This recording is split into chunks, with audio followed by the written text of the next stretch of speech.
Hello, and welcome to the River Cruising Masterclass. Today, we are going through part 3 of our Rhine River series. And I am so excited to talk to you about the Northern Rhine Gems. So, we're going to talk about high level, which we've talked about before, Amsterdam, Cologne, and Kinderdijk, as well as some other cities. Now, one of those things I kind of want to mention when I'm talking about this is that just like the Danube River, the Rhine River has tons of options to visit, and every river cruise company will do different things. So you could do the Rhine River multiple times and see something different each time. It is truly magical. So basically, when I'm talking about as we talked about before, in this Rhine River series, I'm going to be going through the Northern Rhine rivers. Next episode is actually going to talk about all the castles. And maybe in a couple months from now, or when I get excited about it, I'll go through some of them and do an in depth history. But next week, we're actually going to talk about the castles of the Rhine River. So the Rhine Gorge, Middle Rhine. And then we're going to go into the Southern Rhine part, which is going to end in Switzerland. And then we'll be kind of going through what I think about Switzerland.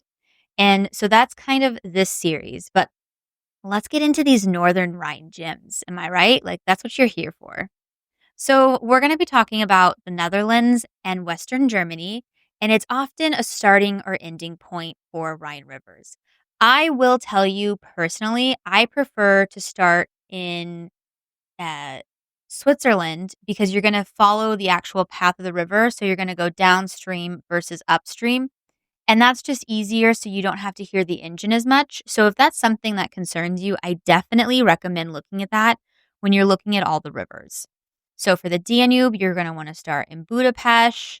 For the Rhine, you're going to want to start in Switzerland, in Basel, and for any of the other rivers. So, just, as you're thinking about your river cruise, also look at those things as what you want to do. Now, the Northern Rhine area is full of flat landscapes, major cities, and ironically, Roman history, as well as World War II, obviously. And many of the itineraries will begin with that pre or post cruise stay in Amsterdam or somewhere nearby, which is why the last episode, no, the episode before that, this is episode 3. Episode 1 of our Rhine River series talked about 3 days in Amsterdam and what we would do there. So I'm just going to do a quick overview of Amsterdam since we have honestly talked about it already. It was originally a fishing village in the 12th century, and Amsterdam became a major trading port during the Dutch Golden Age.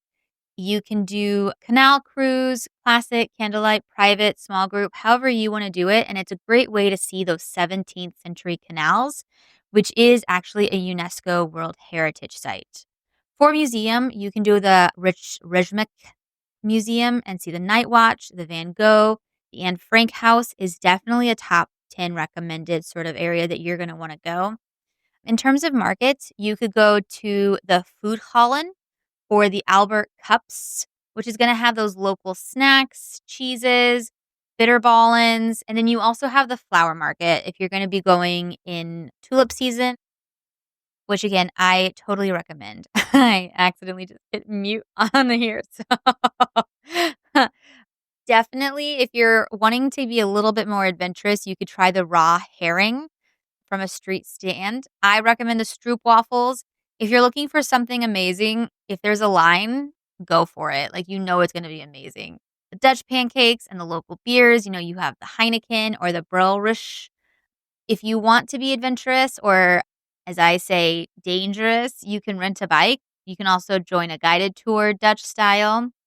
Some of those excursions you'll see if you do have an overnight is going to be like with Ama Waterways. They have a canal cruise and a Van Gogh museum tour.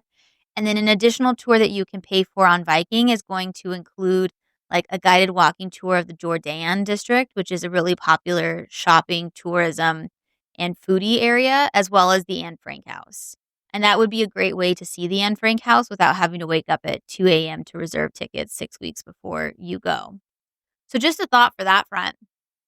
Now, one of the spots that we've talked about, which could be done either as part of a post cruise or a pre-cruise when you do Amsterdam, or could be part of your tour.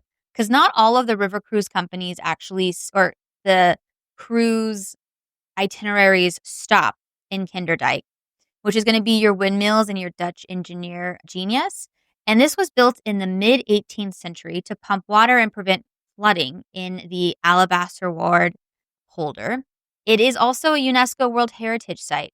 There are 19 windmills from the 1740s that still stand and are in working conditions. Like, those windmills are older than the United States. I just want to throw that out there. They do have a windmill museum, which have the living quarters, creaky stairs. You can watch the turning gears. Don't make eye contact with the family. They have a photograph of a family from, I'm going to say, the 18th century. And I still feel like they haunt my dreams. I'm just saying what I'm saying. It's a personal truth. It might not be the truth, you know? But it's great for those peaceful, scenic moments, iconic Dutch landscapes. If you are in my Facebook group, River Cruising Tips and Tricks with Sydney, I have posted some photos of that trip. And I have some really cute photos of myself walking through the Kinderdijk area. So I definitely recommend it if you do have that time. Now, the name actually comes from the term children's dike, is what Kinderdijk means. And it's from the 1421 St. Elizabeth flood, where basically a baby was found alive in a cradle that was balanced by a cat floating on the dike in this region.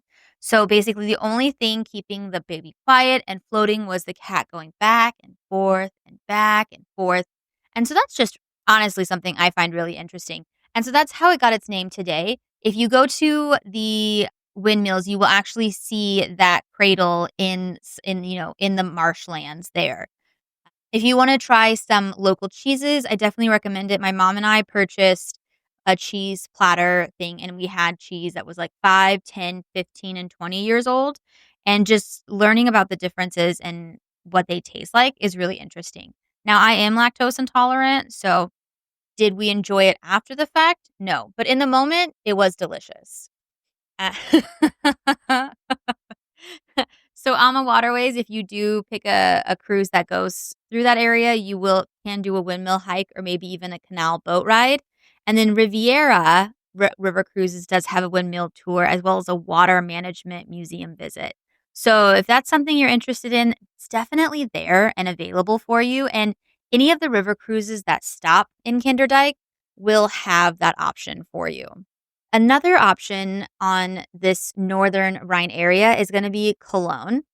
And it was actually founded by the Romans in 38 BC. Like, that's old. And basically, it was originally called Colonia Claudia Ara Agrippinesium. And it was an important medieval trade city and religious hub.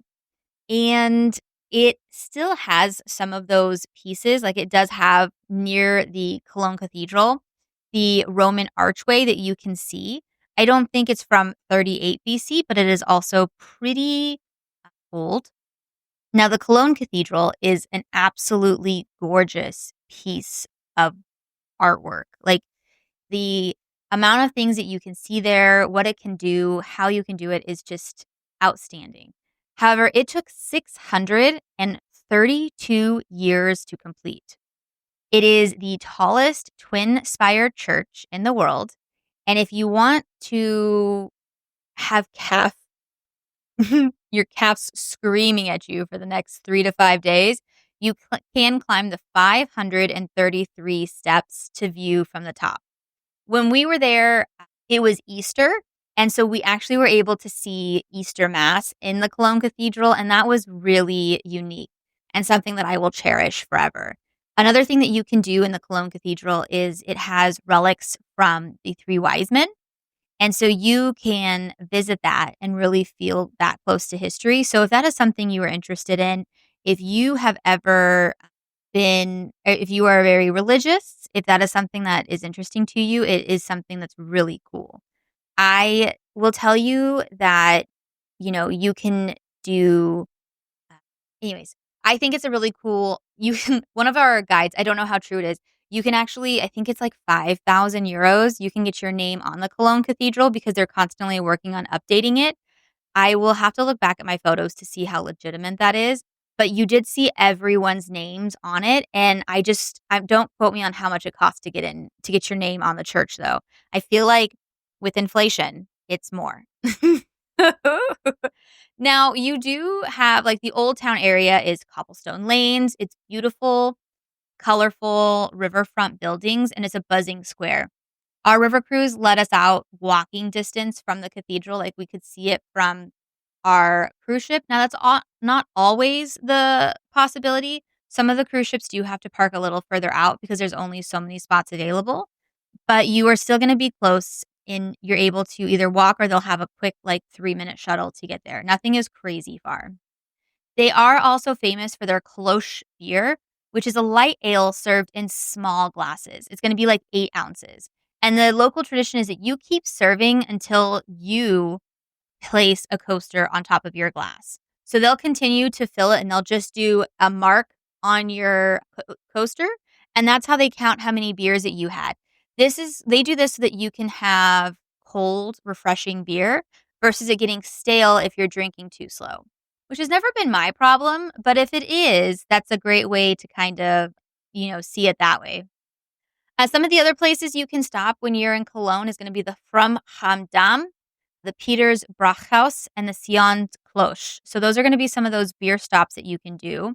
For food, you could try the Halver Hahn, which is a rye roll with cheese, a Himmel und Ald, don't quote me on that, and it's mashed potatoes with applesauce and sausage, which just sounds really interesting.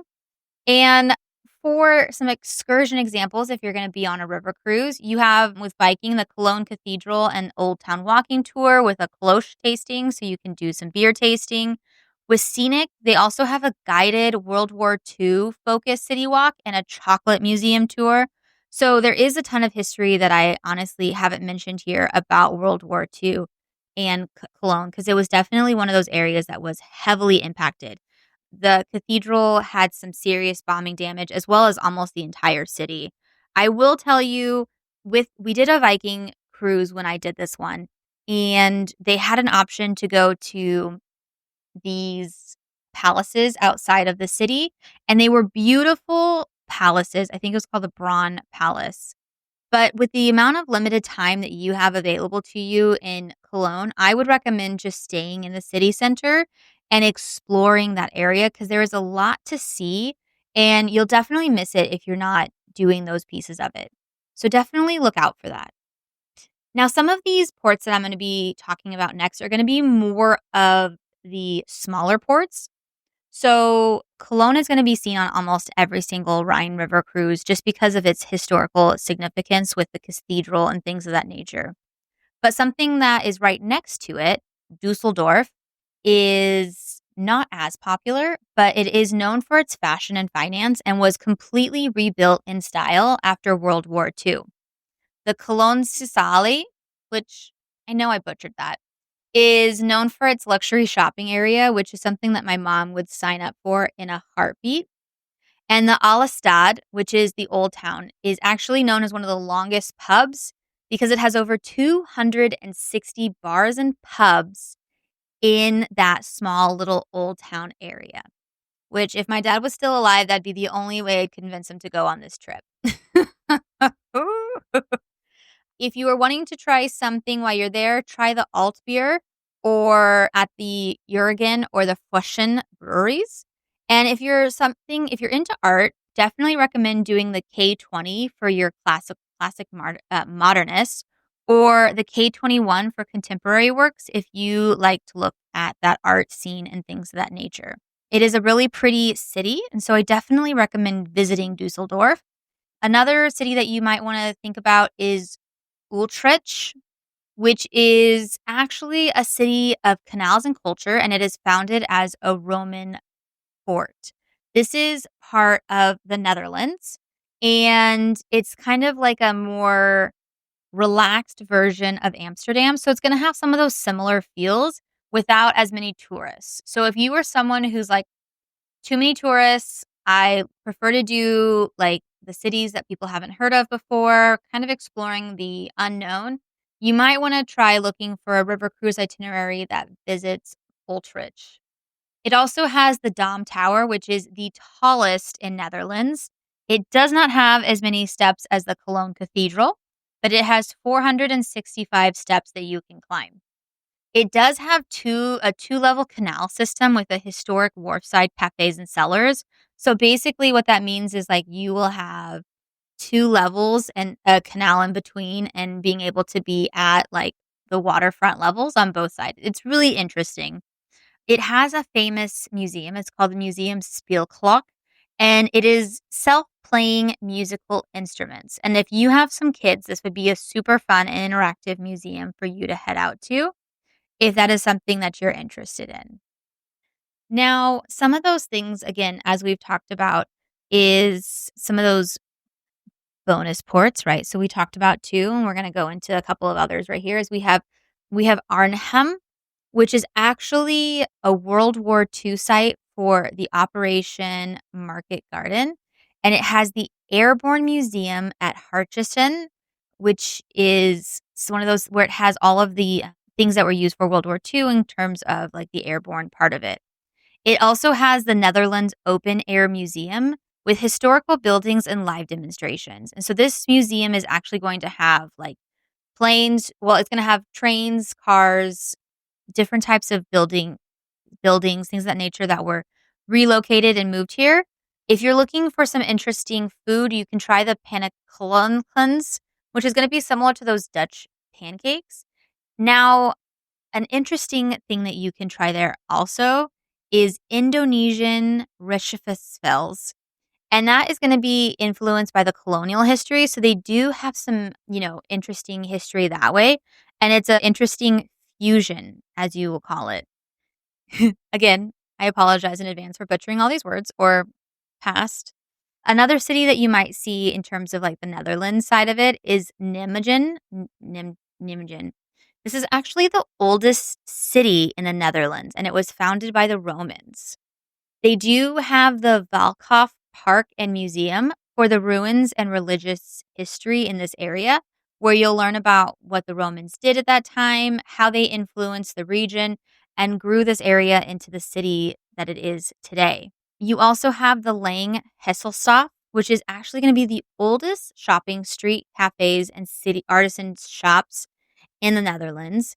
And so, again, calls my mother's name right there. But this is also a very much a laid back and easy to explore city and something you could just do independently after you did your just like introductory tour if that was something you were interested in. So, as we've kind of talked about here, is this northern part of the Rhine River is going to be that, Germany and Netherlands side of things. And when we think of the Netherlands, the only thing we think about is Amsterdam, or at least I'll admit to that's usually the only thing I think about. So learning about some of these smaller cities that influence the history of the Netherlands and influence how they do things is really interesting. I will say that you could go biking in Amsterdam. A lot of the river cruises will include bikes, either regular bikes or e-bikes. And so that is something you can do. A pub crawl is definitely a way to explore the culture in Cologne, and doing the windmills, maybe doing a picnic in Kinderdijk. Now they do have when I was there, they had food truck with some cheese and, salamis and meats of that kind of stuff, so you could do a picnic with some fresh bread if you wanted. I will say that I took a group of 10 and we were enjoying Kinderdijk, and we all really enjoyed just the manufacturing, the history, just kind of exploring something that you see as basic. When you think of a windmill, you don't think of all the engineering that went through it and the history and how they thought it was a great idea to create. Like, I never would have thought that let's build a windmill for, flooding. It's just something that's not something that comes to mind. In terms of those tips for this area, as I've talked about before, if you want to go to the Anne Frank House or the Van Gogh Museum, definitely book those in advance. The Anne Frank Museum, you have to be consistent. You have to figure out the 6 weeks beforehand. Wake up when they release it at 10 a.m. in in Amsterdam is when it's released, and so you have to figure out what time that is for you and what time you have to wake up to get it, because I was 10 minutes late and 90% of the tickets were sold out, and so we had to go to the Anne Frank house at 8 p.m. So definitely think about that. There are some walking tours that are gonna include those, like, hidden courthouses and those less-known stories. So make sure when you're looking at your river cruises, see what excursions are included, what is interesting to you, what you want to see on this trip is completely up to you. And that's kind of one of those things that I highlight is that cruising doesn't have to be a one size fits all. Alma Waterways has like 7 different itineraries for the Rhine River because there are things that everyone wants to see that other people might not. So you can have that exclusive trip and still be on a river cruise, so you only have to unpack once. So don't think that it's not a unique experience if you're doing one of these, because you will still get that unique experience. You still are going to enjoy those customized services and really focus on enjoying your trip without having to have the stress of packing every day. Honestly, it's my biggest thing. I can go on a rampage on how much I hate to pack and unpack my suitcase. Also, I overpack and my suitcase just becomes a bomb that explodes. And everyone who rooms with me is like, "What is going on with this?" I keep it in a corner, okay? Like, it's not like I'm in everyone else's space. My friend Kevin will tell you that's not the case, but that's just because I had my jewelry out so that I didn't get it crimped. But it didn't bother him. It's not like it was anywhere busy. But I enjoy that piece of it because then everything can go in its rightful place. I think that's just the OG cruiser in me coming out, but I definitely recommend. So, our next episode, episode 4 or part 4, because this is more than episode 4 of this podcast, part 4 of this mini series that we're doing is going to be focusing on the Middle Rhine and all of the castles you can see on the Rhine Gorge. So I'm going to be kind of going through each one, and I'm going to start on the south and go all the way down to the north and kind of highlight just very quickly all of the different castles that you'll see and the ruins and what they mean, their historical significance, and all of that other stuff. There are castles around every bend on the Rhine River, and it is just legendary to see everything that has happened and the history. As you can see, we started at 63 BC and, are still have cities to this day. And there are still pieces of that history that are still there. Anyways, thank you so much for listening to my podcast, River Cruising Masterclass. This is Sydney Scallinger. I am the owner of the Poodle Booked It travel agency, and I specialize in river cruises, luxury cruises, and European private destinations and things of that nature. And if you have any questions or if you're looking at booking your next river cruise, please don't hesitate to reach out to me. My email address is sydney@thepoodlebookedit.com. And with that, I cannot wait to hear from you next time. Please don't hesitate to send me a DM as well. And thank you again for listening. Have a great day.